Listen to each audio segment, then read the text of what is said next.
everybody. This is Hunter Molzen from Barbell Apparel, and this is the Breaking Boundaries podcast. We're here today with Dr. Janae Brown, Doctor of Physical Therapy, Certified Concussion Specialist, Certified Functional Strength Coach, Pilates instructor. She's an athlete herself. She's certified in ROCKTAPE, Rock Pods, Rock Floss. She played basketball in high school, won 2 state championships, and has done a lot of barbell training herself. So she brings a really well-rounded and self-informed perspective to working with athletes and helping them recover from injuries and establish protocols to warm up for their workouts better and to have both optimal performance and longevity in their careers. We were introduced to her by Martins Licis, who is a barbell apparel athlete and world's strongest man. So she's probably worked with what's one of the most involved human beings on the planet, just because of the demands he puts his body under and his overall size. So thank you for being here today, Dr. Janae. Thank you very much. Thank you for having me. Yeah, we're excited to kind of dive in and talk about your perspective on physical therapy's role in athletics and how it can help our listeners be more well-rounded and more proactive in kind of like heading off any injuries or dealing with any kind of like nagging issues that they might have. Tell us a little bit about your background and how you decided to get into physical therapy. Yeah. So I was a high school athlete, like you said, Hunter, myself, and I played basketball. I had a couple of like a back injury, a knee injury when I was in high school, but really things that were minor. But I remember going and having like one physical therapy session, nothing that was just huge, and just kind of getting some awareness of it. And then my aunt was actually a nurse, probably the first college graduate in our family. And she was trying to get me to go into nursing. And I'm like, it's not really me. And she's like, you should go into healthcare. Healthcare is like, you'll always have a job. And we know that we really did through COVID. It was really obvious that was something that was true.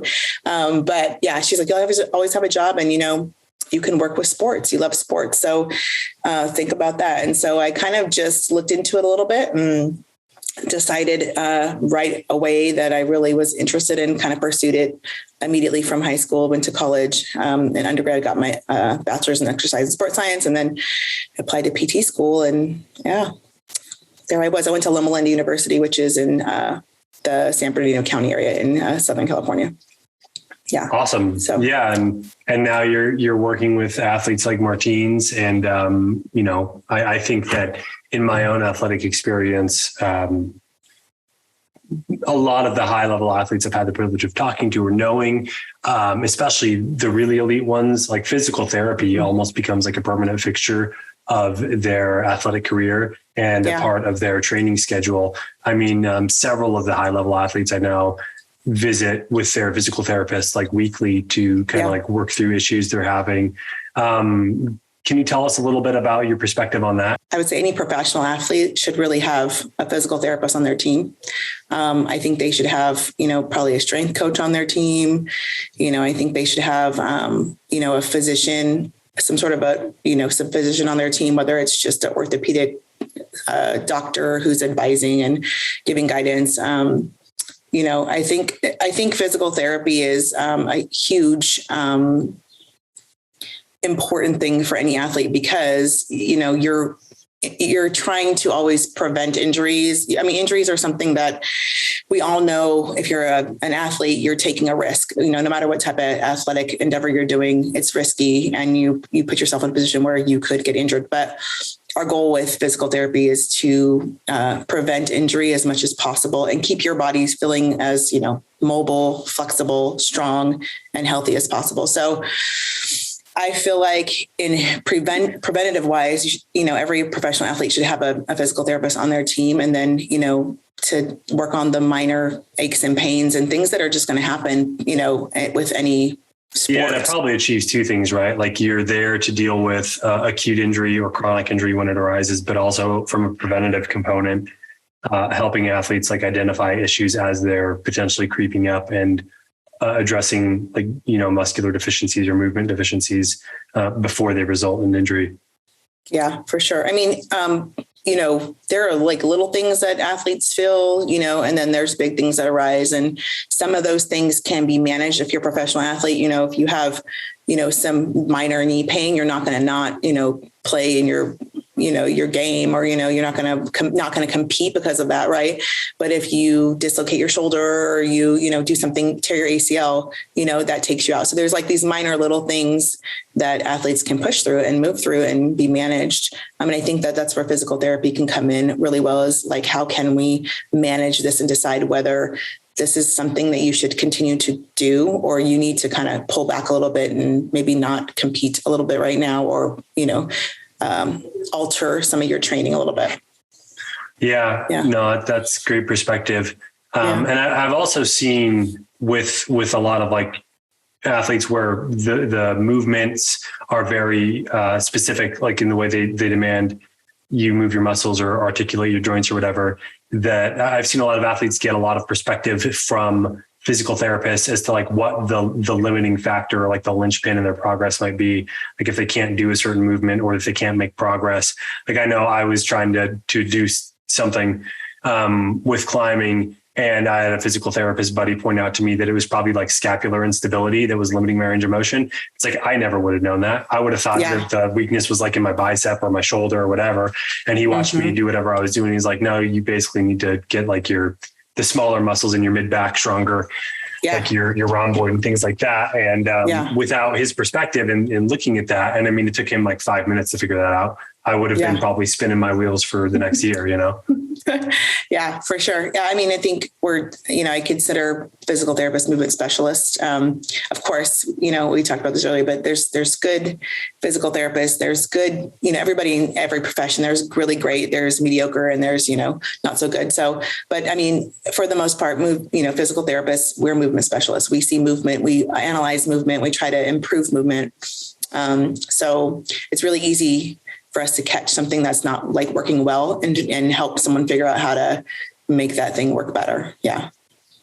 Yeah. And I think the interesting thing talking to physical therapists is that you guys have a deep understanding of kind of like how the whole kinetic chain works and how issues in one area can trickle down to another, and stuff that might not be that intuitive to someone who hasn't studied how the anatomy all works together.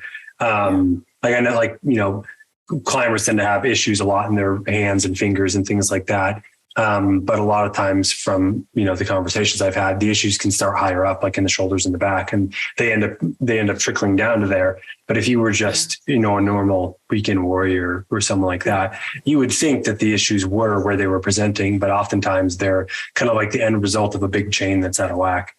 Yeah, for sure. And we compensate a lot. If you're struggling to climb a wall, you might take tension like in your neck and in your upper trap, and you might pull in your shoulder, like you might pull in some areas that, you don't even notice you're doing just because you're trying to, do a big thing or do something that's really hard. And so, compensation leads to injury too. A lot of times it's like not the thing, it's not your hands. It's like you said, something else that you're doing. I know myself as an athlete, like I have certain muscles I favor, and it took me a long time to understand that like I would do movements or lifts basically the wrong way, because I would be using the stronger muscles as like the prime movers of a movement when I should have been doing other things. And again, like it's pretty hard to figure that out for yourself. Unless you have like some outside perspective helping you kind of like nail down what's going on. Yeah. I feel like the longer you're an athlete, the more you learn, you know what I mean? And you're exposed to like different people with different perspectives. And, so yeah, you learn more about your body. And the cool thing about that is that like, as I work with people who learn more, there's certain things I don't need to spend so much time on. So I'm like, okay, you don't need that. I've taught you that, that what to do here. So you don't need me for that. Where can I help you? Where do you need me at?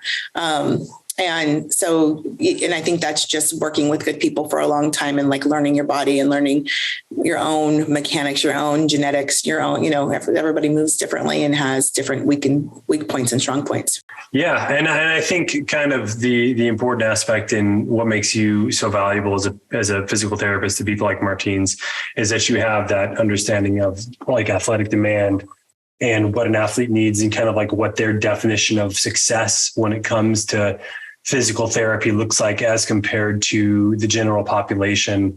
And those definitions can be pretty different. I mean, I know you obviously have kind of like a broad experience across a range of physical therapy application.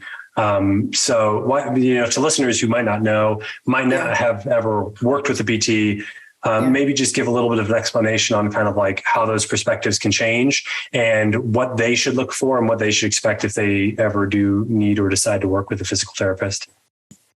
I think that, a lot of times what brings people to physical therapy is injury initially, right? So usually your first encounter is like, I sprained my ankle or my knee hurts, or a lot of times for, the barbell athlete is, I can't overhead press, I want to be able to front rack press and I can only, or behind the neck press and I can only front rack press. There's some things like that are limiters that sometimes will bring you to someone, or I have shoulder pain when I overhead press, or back pain when I deadlift, or, so a lot of times it's injury prone, or I sprained, I broke my ankle in, a soccer game or something like that.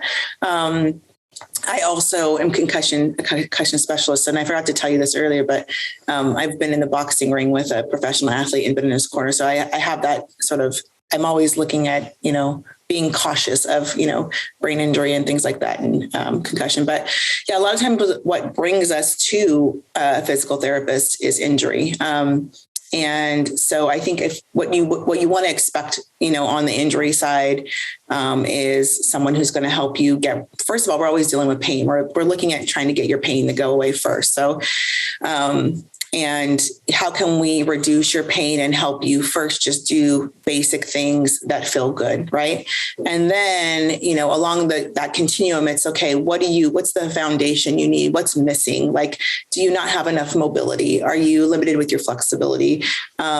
Is it a strength issue? Depending on what body part it is, it's like there's certain athletes that are strong in certain areas and not in others. I found with like a lot of, strong men and a lot of, people who are pushing heavy weights and stuff, they can do a lot of great compound movements and do the big things, but the little small things they struggle with, doing a single leg squat or just a step down or a step up or, a reverse lunge, or just doing simple things that really, working on balance, things like that are really important to help you feel good. I call like the small stuff, the feel good stuff. So after you get through some pain, we're finding all these little deficiencies that might be contributing to really why the causative factor. Why did you get injured? Can we figure out like why you got injured and how we can prevent it? And then, we fill in those factors. And then the really goal with most of our athletes and that we work with is to just build load. So slowly, how can we slowly load you back? Now, working in all these little things that you're missing, but load you back to the thing that you were doing before. And that is the rehab process that a lot of people say kind of goes up and down, because there are so many factors that impact, rehab. Like, what did you do that day? How, we try to keep people still participating in the things that feel good. Don't stop doing everything altogether. But if running feels good and lifting hurts, run. Or what is it? What are the things that you can do? Can you still deadlift, but you can't squat? Like, what are the things that you're able to do? And then the thing that you can't do, let's slowly build your load back towards that. So, and that's the key, is like finding, those sweet spots, that slow grade loading, and, returning that person back to whatever particular thing they were struggling with doing because of their injury, So back in the day, we used to use a ton of modalities. We used to use a lot of ice and a lot of ultrasound and a lot of heat. And we did a lot of, soft tissue massage, things like that. I would say now physical therapists all do a lot of variety of different things. And I think it depends on your athlete, and what they feel is helping them. And then, also, of course, being movement based. So I think the ultimate key is, you got to get moving, you got to get stronger. And with most athletes, that's not a problem, encouraging them to get to that part, because that's what they want to do anyway, so unless you're a runner. Runners don't like to strength train. Hey, it's changing. I don't like to run, so I understand. No, I think there's a lot of really good perspective there. And I think that if someone's never worked with a physical therapist, I think probably two of the most beneficial things are just getting the outside perspective on what's actually going on. And then secondarily, having that outside accountability for creating like a progressive loading structure to get through an injury or get you back to where you were. Because I know from some of the more severe injuries I've had in the past, like you can go from a place where you're operating at kind of a high level over here to a place where you basically can tolerate almost no load at all. And it can feel really defeating. And if you talk to just like a standard medical practitioner, like a GP or someone like that, maybe even a surgeon, like if they're not an athlete or don't have any background in athletics, their inclination will be to tell you basically just to stop doing that and rest until it gets better. But oftentimes with like these injuries that have, cropped up over years and they either represent kind of like a systemic weakness or like movement pattern problems or something like that. It's like, it's not going to just get better on its own ever. And if you just sit around and rest, the pain may subside to a certain degree, but as soon as you try to go back to your activity, something's going to break again or it's going to hurt again. And so in my experience, the ability to have kind of like that outside accountability to say like, okay, if you used to be able to do this with 100 pounds, we're going to start with 5 pounds, you know what I mean? And kind of like titrate it up from there. It's like I could never in good conscience peel back my ego enough to take a load that low and progress it from there. But I have done those things with the PT's direction and it really did work, and it worked quite fast, right? It's like, it can be, for me, after doing this a few times, now it's like, okay, I get it. But at the beginning, it's like, okay, what? I'm going to do 5 pounds and then add 5 pounds per week. It's like, how many weeks is this going to be? This is going to be like a 20-week process. And it's like, well, it seems really bad at the time, but it's like, I've done it, gone through it, and then gotten back to 100% recovery. And it's like, now if I ever have an injury like that, I'm like, okay, well, it's going to be, 4 to 5 months and I know what's going to happen. And it's not so intimidating, but it's like, if you're able to have someone kind of like walking you through that and making sure you're doing things the right way, it really isn't as bad as it seems. And it's like within, 3, 4, 5 months, you can be back to 100%. And oftentimes going through that rehab process, I've addressed kind of like underlying issues that I had that caused the injury in the first place. So I was both able to heal the injury that happened and address the root cause.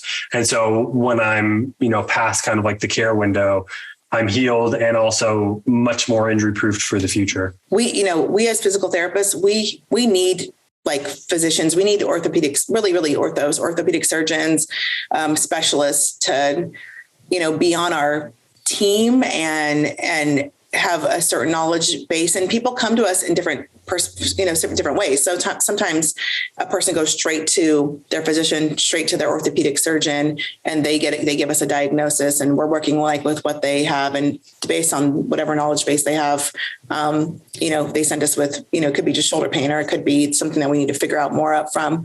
And then, but a lot more times now, it's people come straight to us as a physical therapist, and we're having to be the ones that are, and when that's what we're trying to do, to be able to figure out what is actually the problem here and how do we fix it. But, a lot of times we need them.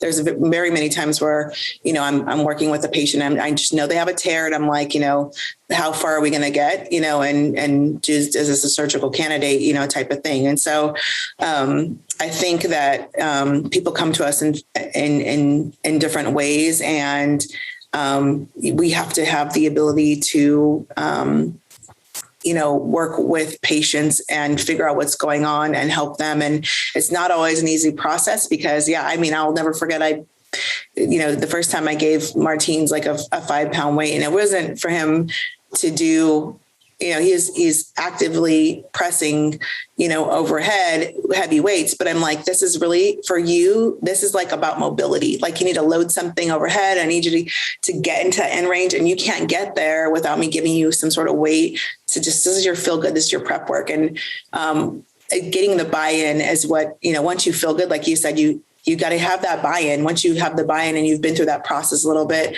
with someone who you trust, then you're able to kind of move through and trust them through that process. But, it takes work. If you've never worked with a physical therapist before and you're starting like you did, and you're like, oh God, I have to deload this much. It could feel, a little uncomfortable. So, yeah, but yeah, I mean, it's the process, and it doesn't, like you said, you start off with 5 pounds, you don't load 5 every week. 5 can go to 25 next week. It's really not like that process can change, and it can be a shorter process.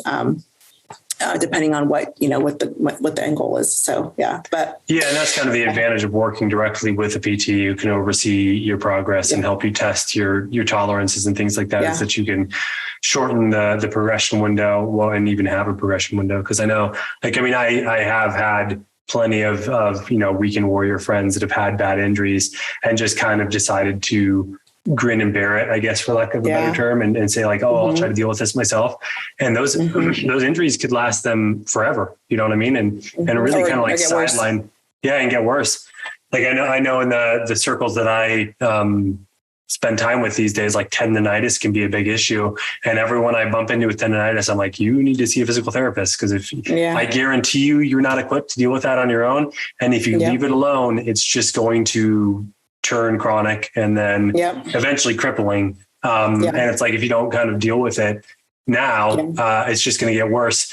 And so I guess like probably what would be helpful to the listeners would be, if they're dealing with something that seems persistent or nagging or problematic, like at what point would you suggest they kind of like seek outside advice from a physical therapist? Yeah, I would say my recommendation is like the sooner the better, because a lot of times, like you just have some knee pain when you're squatting, but it's not stopping you from squatting. And there's really some simple things you can either add into your program, like add into your warm-ups that just prep your knee and make it feel good. And like, maybe you're just not tracking well, and it's simple things, right? That you add in, it's like 5 or 10 minutes and you just go and changes it and keeps it from getting worse. Or there's mechanical things, right? So like, everybody squats different, everybody deadlifts a little different.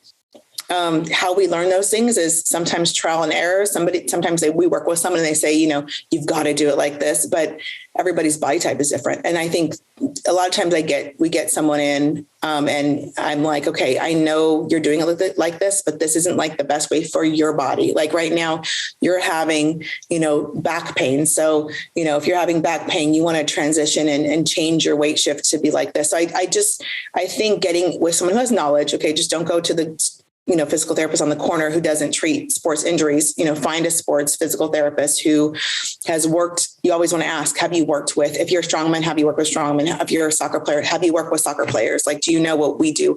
Have you, finding out, have you worked with runners, mountain climbers, so finding out if someone has done that before is really important. And then, I say sooner than better, because sometimes you just need 1 or 2 visits. There's so many people that come in and it's just a couple of visits and they're like, oh my gosh, like this changed the game for me. I feel so much better, just from these 2 things. The further away you get from that, the harder I always say, if you've been dealing with this pain for 2 years, how long do you feel like it's not going to be gone in 1 week or 4 weeks? It takes a longer time when something becomes more chronic, because now that you've had this like prolonged knee pain for a while, you've developed some hip compensations, and now your ankle is like, so now we're dealing with more body parts because you've been trying to, push through it, or, compensate through it, but you're developing other problems now, Yeah.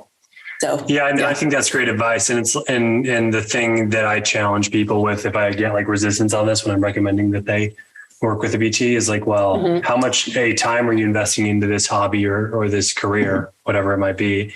And then the money into equipment and traveling and nutrition and potentially coaching for the hobby itself. And it's like, and you don't want to work with a PT, which helps you address with the most annoying thing about any athletics, which is dealing with pain or limitations in movement. It's like the most frustrating thing is not when you can't do something because you're not strong enough. It's when you can't do something because it hurts or you don't have the range of motion, right? Like if your rotator cuff is bothering you or your shoulder's bothering you and you can't walk out, it's like, that's the worst. Because like, there's no real progressing past that without some sort of intervention. It's like, if you want to be able to deadlift 500 pounds and today you can only deadlift 425. Well, there's a progression to get there that makes sense to everybody. But if you can't deadlift because your back, you have low back pain, like there's only, you're not going to get stronger out of that, you know? Yeah. You gotta address the root causes. Yeah. 100%. Yeah. And I always say you don't have to train like you have to train through the pain. Right. So, and that doesn't mean that you're like continuing to deadlift because, you know, going through that pain, but you find ways to keep moving while you're, you know, getting rehab and getting support. So if you're not getting support and rehab, you're likely going to get stunted and you're not going to move very far. You need to get help. And, you know, most people who are athletes, you know, professional athletes, it's not like a lot. It's about first of all, it's about longevity. That's the one part. Like, how long can I do this sport and feel good doing it, right? But then after that, I mean, a lot of professional athletes, they coach other athletes, especially unless you're in the NBA or your MLB or, you know, if you're doing any independent sport, a lot of people are coaching. They open up gyms. They coach other people. So your knowledge base on like injury and how to change mechanics or, you know, deload and reload. And those things are going to help you, you know, train other people and support other people too. So, and just, I mean, if you are a professional, like say you're LeBron James, right? He's known as the one who does like in the NBA that does the most sort of rehab. I mean, his son's playing basketball. I mean, so like, you know, he has a future that he can impact, you know, who he wants him to be, have longevity as well. So I feel like it's about you, but then you also can build a strong knowledge base for anybody you're working with as well. Yeah. Yeah, definitely. And that, I mean, even that aspect of longevity for you as an individual, especially for those of us who aren't necessarily making money with our athletics, but just enjoy it as like a key component of our lives, I think like is way overlooked because it's like, I mean, at least I feel like, and I know people, like if you take care of your body, your athletic career can be quite long. And I mean, it can even be quite long if you don't take care of your body, but then you're looking at like surgery and joint replacements and things like that to kind of like push it out. But it's like, you can get a long way with the, with you know, your own natural physical structure, if you're kind of like aware of what's going on. And I think what you said about addressing injuries as soon as possible is prudent because I do think like in my experience, and it's like, I feel like because of the amount of time I've been involved with it, and I've been fortunate enough to have exposure to people like you and people like Martins and other athletes. It's like, I know more than most and am probably more equipped to deal with injuries as they come up. But even still, like I've never been able to successfully treat any sort of like chronic injury on my own. It's like, if I knew what was going on, it wouldn't have happened. And so it's like, and it's like, anytime I you know, decide, okay, I'm just going to go to a PT, it starts to get better almost right away. And it might be a long road to get completely better, but at least it's on the right trajectory. Whereas if I ignore it, it only ever gets worse, or at best stays the same. You know, that's the best case scenario. The injury will stay the same level of annoyance and not necessarily progress worse, but oftentimes it'll just get worse. And it's like, I mean, I've had injuries that have like lasted for years, even, where I'm just dealing with kind of like this mid-level chronic pain. And I'm like, oh, I guess this is just how my body is now, but it doesn't have to be that way. Like oftentimes you can get to the root cause. Yeah, for sure. I think that every person who's an athlete, I mean, anybody who's an athlete and has any sort of injury or just annoyance, I just encourage them, get it checked out. You'll feel better for it. You'll learn a lot about your body. And you'll be able to prevent something in the future. Because usually with physical therapy, we're not just addressing, if it's an ankle issue, we're not just addressing the ankle or the knee.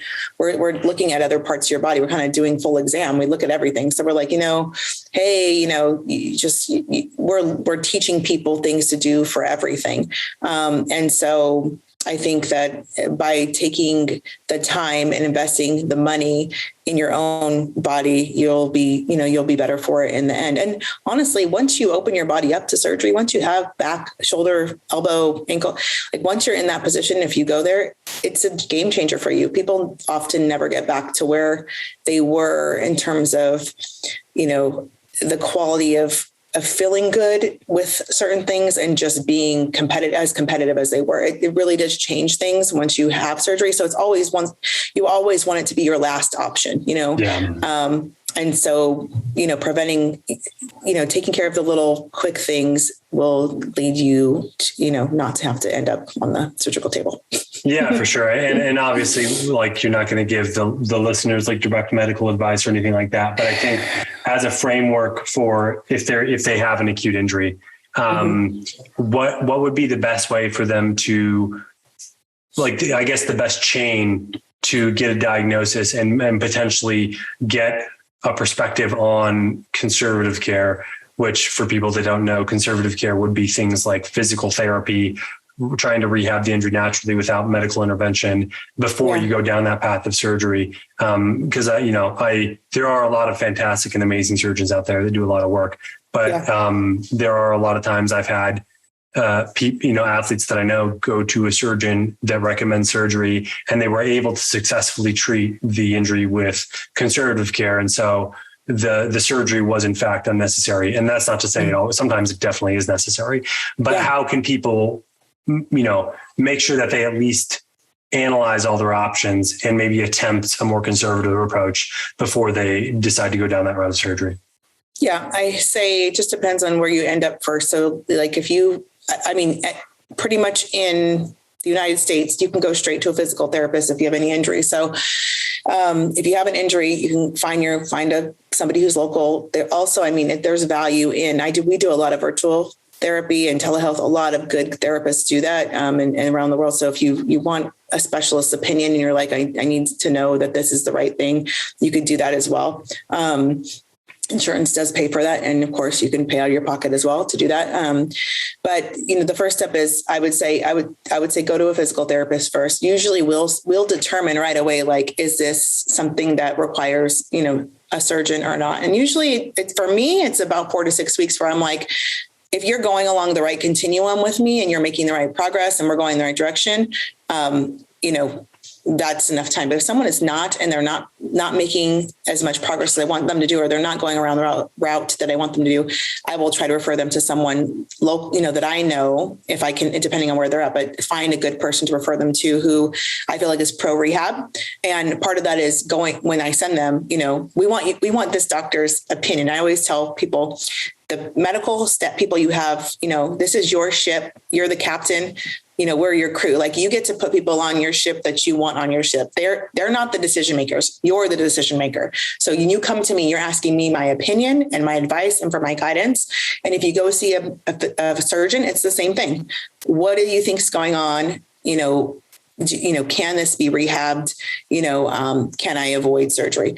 And I like to choose physicians who are pro rehab, who are really honest with their patients, you know what I mean? And say, a lot of them do think they need surgery, and they'll say, I think you need surgery, but you need to do rehab first. I need you to get a little bit more strong, a little more mobile. I needed that first, and then surgery will be like the next route. But, and then you make that decision for yourself. People have come to me and said, like, my rotator cuff's torn, should I get surgery? Well, what can't you do? And what do you want to be able to do?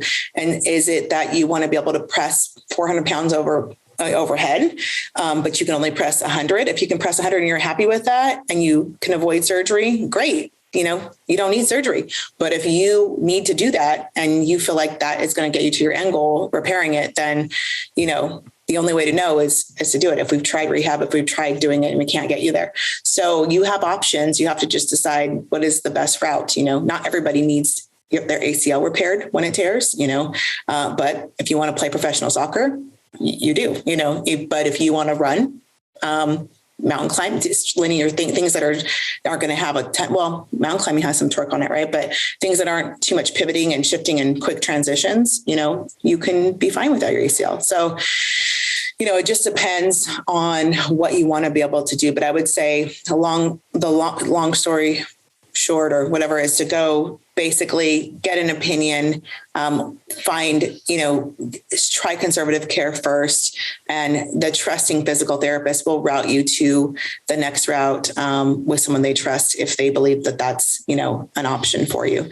But it's very rare that I send, people to out to surgery. It's a small percentage because we can rehab the majority of injuries, unless it's a fracture or, something that is, that needs to be braced and we can rehab a lot of things right out the gate. Yeah.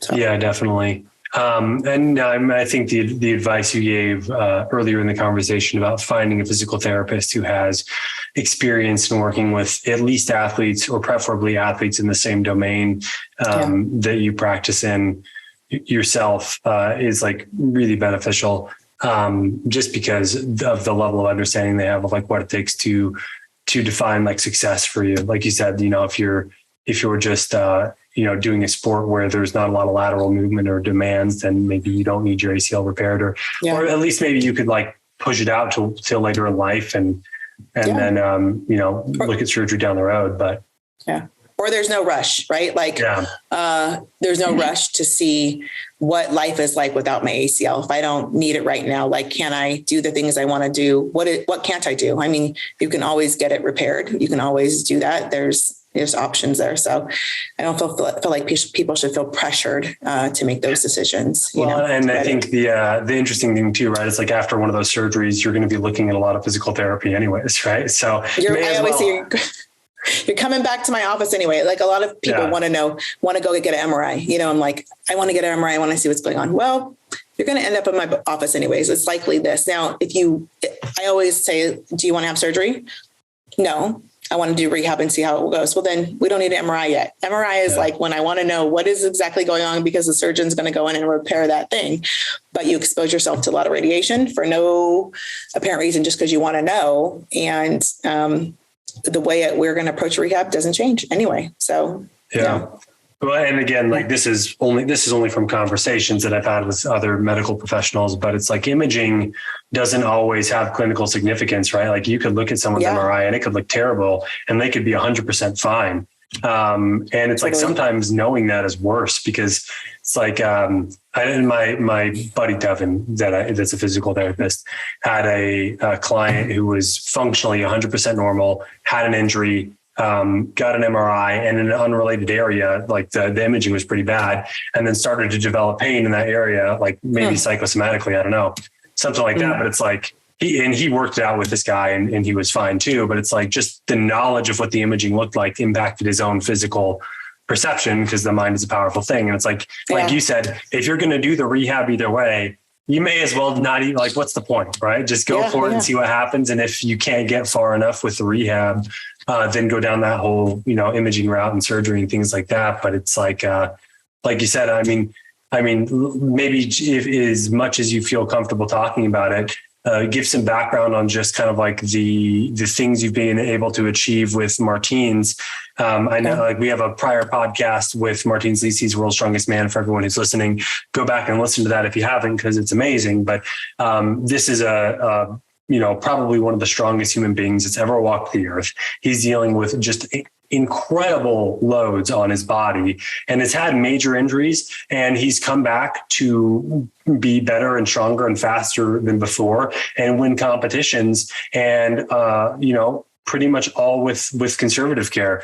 He's done some other things too, but he'll be the first to be a huge proponent of rehab and prehab. And I think when I was interviewing him, he said he spent like at least an hour warming up before he got into his training sessions, which is impressive. But if a guy like that with such insane external demands on his physiology can make such good progress, like the rest of us could at least try. So tell us a little bit about that, as much as you feel comfortable sharing. Martins, when he came to me, he was like dealing with a bad shoulder and some chronic hip stuff. The shoulder was limiting his pressing movements, and his hip was limiting his deadlift. And so, and he had taken a year off after he won World's Strongest Man in 2019. They took a year off, and he works a little bit with Squat University, and they, doing some stuff with him, and did some sessions. But of course, he's so far, and got exposed to me through someone that we both knew.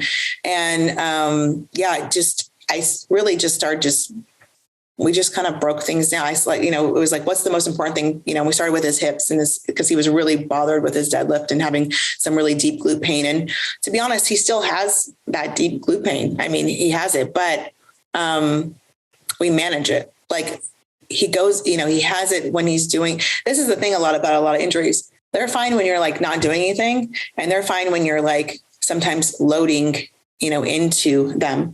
But when you start doing crazy things and heavy things, I mean, the demand, I always tell him, the demand you're putting on your body right now is enormous. So your body can handle so much. And then at some point it's going to say, okay, I'm here again. And that's what I'm constantly doing with him is like, how can we manage this particular thing? And what is actually bothering you this week from last week's training? So initially when we started working together, it was a lot about, let's find the things that you're not doing that you need to do for your warm-ups and your rehab. And let's find the things that are missing. And let's start to add those in. And then I did a lot of I would call it manual work, but it's more manual resistive work. But I did a lot of hands-on like resistance stuff, getting him into his end ranges and his weak points. He had some lat pain and finding his weak points and doing some resistive work in multi-angles and different ranges of his. Because like, for example, your lats can be strong when you do a compound movement. But if I were to break down your lat strength at every range of it, I'm going to find your weak point if there's a tear or something in there. So finding those spots and working him through those things. So it was a lot of that with his shoulder and his hip. And then we got to, he got to Rogue. The first competition I went with him to was the Rogue Invitational in 2021. And I said to him, so, it was kind of a conversation of like, do you ever travel with a PT? Do you feel like you need that support? And he's like, I'd love for you to come with me. Will you come with me? And then that's how I ended up coming to him to compete in the beginning. But also teaching him that if you're doing like the work along the way, your warm-ups don't have to be an hour, right? Like what are you about to do? I'm about to go overhead press. Okay, I need to warm up for that. Like I'm about to deadlift. I need to warm up for that. But you don't need to, if you're doing the work, the little things, the accessory moves between the week, then your warm up is just really about taking 10, 15 minutes to warm up that particular movement. And so teaching him that because he knew so much, he was on YouTube, he was learning all these things and he had to figure out how to put that all together. So I tried to help him. And that's what I like to do with my athletes too. Teach them like really how to prepare for whatever they're training for that day, small amounts of things. So teaching him that as well. And then we went to Rogue. He won Rogue, the Rogue Invitational 2021, did really great. He actually got some patellar tendonitis first day out. And we were working on that. And yeah, I did some really simple things with him, quad sets and long quad holds and simple stuff. And he felt good. Yeah, he won that. And then, after that, it's always after his competitions, giving him a break and coming back and kind of, okay, circling back, what's going on now? How do you feel? And pretty much between each competition, he went to Arnold's and, won that. But between each competition, it's kind of like what's popping up, what needs to be managed, what do you need this week from last week when he was doing split jerk, which I'm like, you're split jerking and you haven't split jerked. Have you ever split jerked in your life? Like you're trying to teach yourself to do like a crazy thing in a short amount of time. So I told him, anticipate your shoulders aren't going to feel that great. And we're going to have to like manage that. Right. Yeah. But just a lot of it is, what do you want to do? And like, okay, what's the stuff that pops up between? For him, he does a really good job of taking care of his body. So a lot of it is just, okay, week to week, how did you feel from last week's training and what can we do to help you this week? I think there's a lot of really interesting tidbits there. I think one of the interesting things is like the anecdote about the split jerk, right? It's like, right. Like you think, I bring this up with a lot of just people that I do sports with. And they'll complain about being in their 30s now, not being in their 20s anymore. And I'm like, and how they're getting injured and things like that. And it didn't necessarily happen in the 20s. And it's like, none of them were professional athletes in their 20s. And so it's like, my point is like, well, you may be in your 30s now, but you're also probably the most mature and capable you've ever been as an athlete. And it's like, so if you went to do something stone cold, like a split jerk, and you're teaching yourself this new movement, as a baseline, you're capable of so much more load than you would have been when you were like 16, right? Like when I was first lifting weights in, in like late middle school and high school, I was starting with light weights because that's all I could do. And it's hard to injure yourself with light weights. But it's like now if I was to go teach myself a new movement, like my baseline level of strength is pretty significant. And so it's like and again, like we can all try to set our egos aside and try to do something with like a light weight to learn the movement. But at a certain point, it feels like nothing. And it can be hard to even understand it. And so it's like keeping that level of awareness that like, part of it's the natural process of not being in your 20s, but part of it's also that like, as you get more developed as an athlete, you have this higher baseline with which to perform, but also with which to hurt yourself with. And then some of it just does come from that. It's like the professional athletes I did know in the 20s, they did get injured, right? Because they were already performing at such high levels. And so it's kind of like a balance between the two. So I think that's a really interesting perspective is that, and that's like something I try to keep in mind. It's like, if I'm ever going to try to learn something new, try to have enough humility to start very low, because it's like you can progress quickly and over the span of a month or two, you can load fast and have a lot of progression. But if you start high, you don't have as much room to go, but also you have a much higher potential for injury. Yeah. And your body needs to build capacity. You're learning a new movement, you're pushing, for him, he's strong. So it's like, you can do this, but you're learning a new movement. And then every week you're asking a lot from yourself week to week in this 6-week training period. Right. So it's like, you're teaching yourself something you haven't done in a while. You're trying to perfect it. You're asking, he was trying to push more weight. You're trying to get, a better, jerk and overhead press. So like, it's, he wanted more from it and he thought he could get it, but it's still like, okay, well, let's see how you feel with it week to week. So his shoulder popped back up during that time period and we managed it. Right. He always does really, really great with his hip. And then he gets to a certain level with his deadlift and we start to see it sort of creep back in and we're managing it. So, but the good thing is like, it's not like he doesn't feel pain, after it's during the movement, it's a temporary point in time and he doesn't have, it's not like stopping him the next day and the next day, and the next day, because he does a good job of doing all the small stuff between, to feel good. So, he's not pushing through massive amounts of pain. Yeah. Yeah. No, that's great. And I think that as a physical therapist, helping people stay on top of the small stuff and even understanding like, a lot of times for me, it's like the smaller accessory muscles that just kind of get like ignored when they're work because like the prime movers are taking over and like the stabilizers and things like, it's like I hadn't done any, like as I transitioned from powerlifting to climbing, like you don't really use your hamstrings much ever in climbing. There's just not really need to. And it's like, I had a coach program some Romanian deadlifts for me for something specific we were working on. And it's like, from my old powerlifting background, I went and loaded up the bar and progressed it. And I was doing these Romanian deadlifts with a significant amount of weight and I felt fine. I woke up the next day and I couldn't walk for a week because I hadn't been working those muscles long enough to where they just I think people don't realize it, but it's like, the way I describe it to people is like your brain remembers how to do things, but your body has forgotten. And that can happen in a lot of ways that are just difficult for you to articulate for your own body, that having some outside perspective is really just invaluable for, or even working with a physical therapist to figure out kind of like where on like a, bilateral basis, you may have like a lot of function on one side and very little function on the other. And you don't know it because you're using both limbs, but it's like one side can be inordinately more flexible and stronger than the other. And if you don't get some perspective on that, you'll never know. And so and that could be a huge limiter, right? It's like, if you're trying to progress things and you're like, oh, I'm hitting a plateau.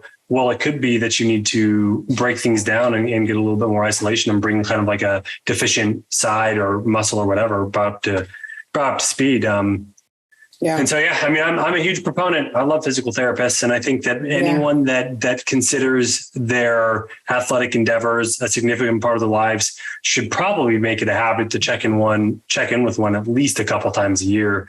And more often if they have the time and the financial means to do so.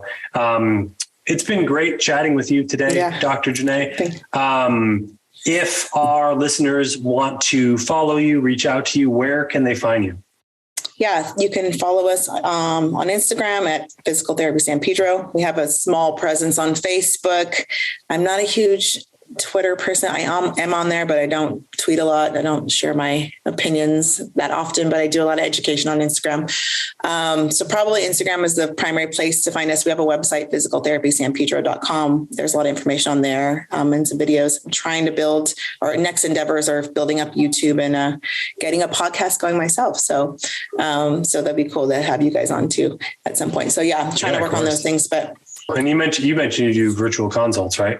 We do virtual. Oh. So I actually see a lot of strongmen right now virtually, like that just through working with strongmen that just want to work with me through the referral source of it. So yeah, we do a lot of that, and people are always apprehensive about it, but movement is movement. And as long as I have a camera, and you set up it right in front of your squad and I can see it, or, I can teach you movements, virtual and telehealth work really, really well. So yeah, for sure.